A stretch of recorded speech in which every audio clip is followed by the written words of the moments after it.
নির্বাচনকে সামনে রেখে সীমান্তে অবৈধ পারাপার অস্ত্র চোরাচালান এখন বড় উদ্বেগের কারণ। দুশ্চিন্তার ভাঁজ সরকারের কপালেও। প্রশ্ন উঠেছে, নির্বাচনকালে সীমান্ত পরিস্থিতি কতটা আশঙ্কার হতে যাচ্ছে। 29 ডিসেম্বর রাজধানীর পিলখানায় বিজিবি সদর দপ্তরের স্বরাষ্ট্র উপদেষ্টা লেফটেন্যান্ট জেনারেল মোহাম্মদ জাহাঙ্গীর আলম চৌধুরী এ বিষয়ে বিজিবিকে কঠোর সতর্কতার বার্তা দেন।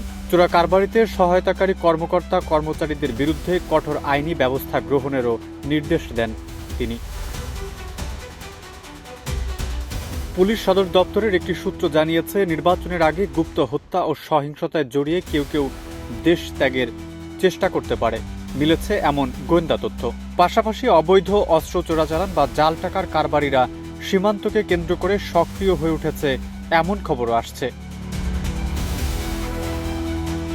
সীমান্তবর্তী ২৭টি জেলায় অবৈধভাবে সীমান্ত পারাপারে জড়িত ৭৮৭ জন লাইনম্যানের নাম এসেছে সেই পুলিশের তালিকায়। এই জেলাগুলোতে বিশেষভাবে নজরদারি এবং লাইনম্যানদের গ্রেফতারে অভিযান জোরদারের ঘোষণা দিয়েছে পুলিশ। জাতীয় নির্বাচনকে সামনে রেখে সীমান্তবর্তী জেলাগুলোতে নজরদারি বাড়ানো হয়েছে বলে জানিয়েছে আইন শৃঙ্খলা রক্ষাকারী বাহিনী।